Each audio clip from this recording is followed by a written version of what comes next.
हम एक ऐसे युग में जी रहे हैं जब हर कोई स्वतंत्रता की बात करता है।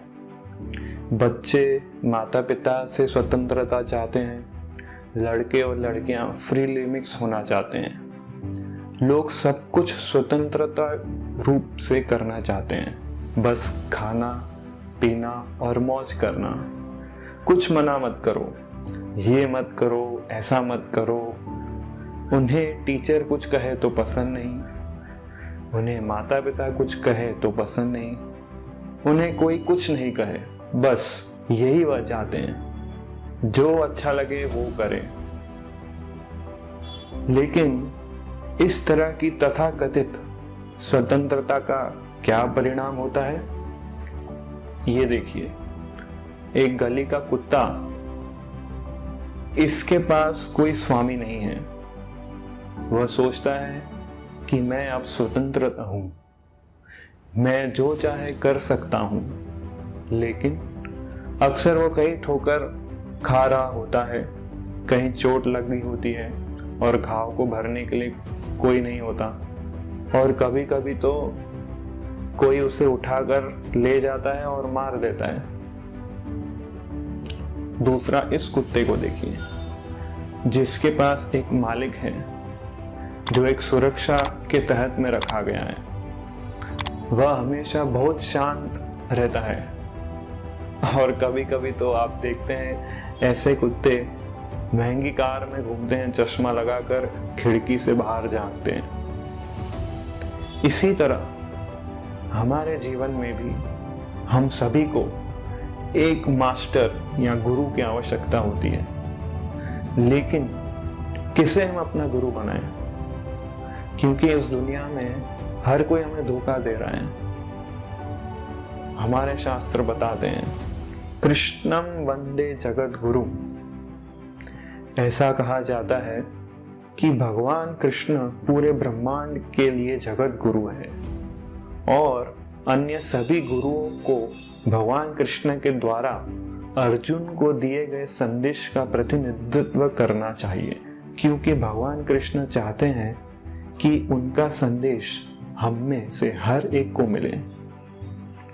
भगवान भगवद गीता में कहते हैं, अध्याय 2 श्लोक संख्या 64, राग द्वेष विमुक्तस्तु विषयान इंद्रियैश्चरन् आत्मा वशयैर्विधेयात्मा प्रसादाम अधिगच्छति।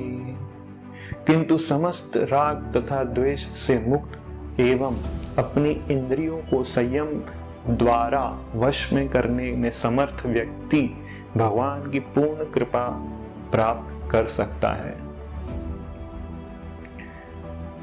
इस दुनिया में हमारे पास गलत कामों के प्रति कई अटैचमेंट्स हैं। उदाहरण के लिए, हमें 8 बजे तक सोने के लिए लगाव है।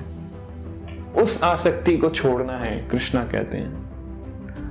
आलस्य होने की आसक्ति है, गैर जिम्मेदार होने की आसक्ति है, मन की बातों मानने की आदत है, और फिर वह कहते हैं कि राग द्वेष, अर्थात कि हमें सही चीजों के लिए हेट्रेड है, घृणा है।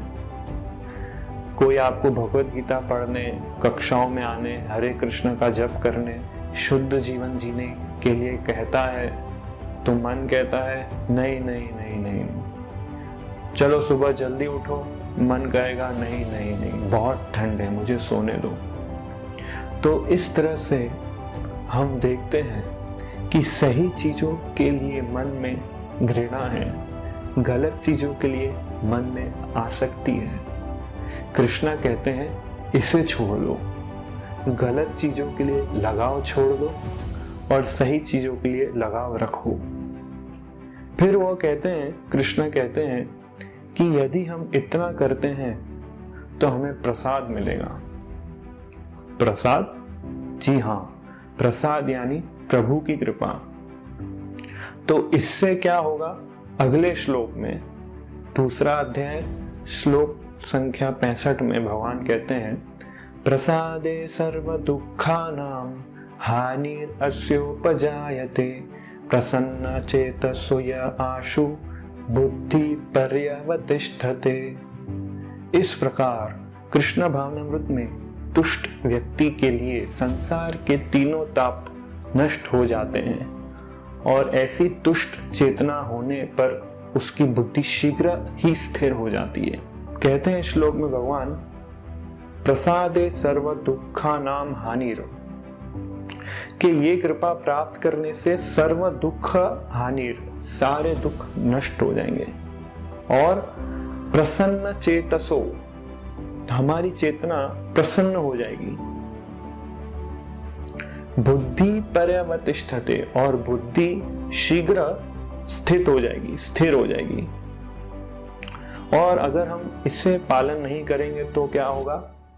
अगले श्लोक अध्याय 2 श्लोक संख्या 66 में कहते हैं, नास्ति बुद्धि अयुक्तस्य न चायुक्तस्य भावना न चा भावयतः शांतिर अशांतस्य कुतः सुखम।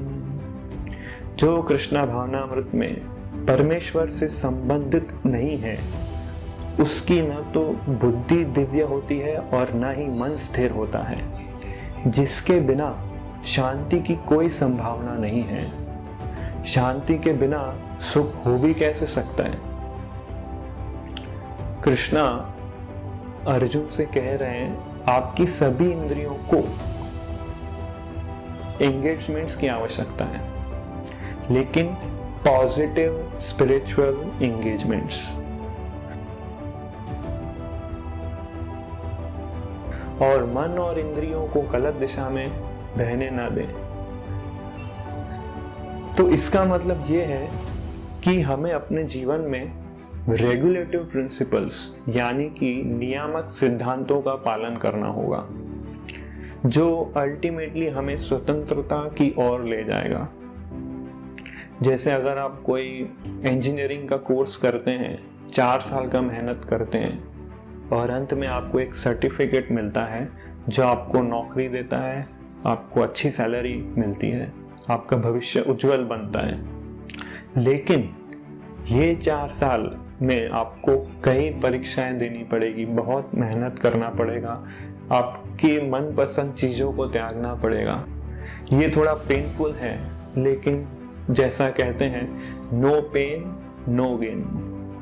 यहाँ तक कि भौतिक जीवन में भी यदि आप जिम्मेदारी को और कुछ दर्द, कुछ कठिनाइयों को लेने के लिए तैयार नहीं हैं, तो आपको कुछ भी नहीं मिलता, आप जीवन में आगे नहीं बढ़ सकते। उसी तरह भगवान हमें कहते हैं कि इन रेगुलेटिव प्रिंसिपल्स के सिद्धांतों को अपनाओ, जैसे मांसाहार नहीं करना, जुआ नहीं करना, नशा नहीं करना, शराब नहीं पीना और कोई अवैध संबंध नहीं रखना।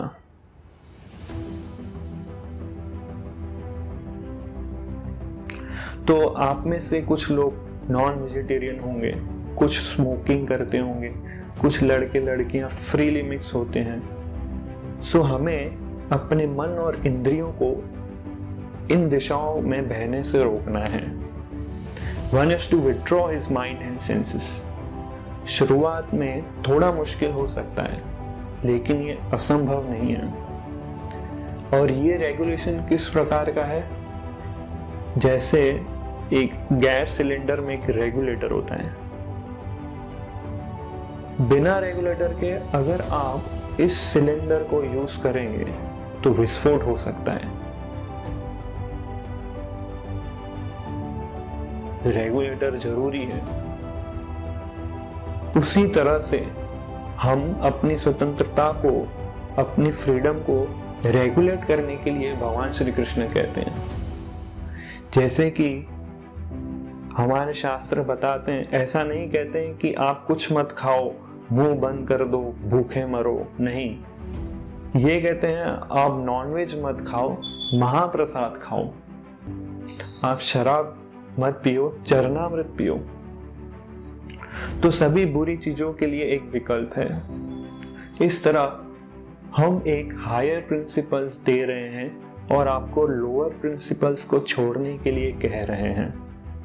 यही रेगुलेटिव प्रिंसिपल्स की बात कर रहे हैं श्री कृष्ण भगवत गीता में। हम जब पतंग उड़ाते हैं आकाश में तो उसे हम कंट्रोल करते हैं फिरकी से। अगर हम पूरी ढील छोड़ देंगे तो वो पतंग कहीं पेड़ पे या तार पे फंस जाएगा।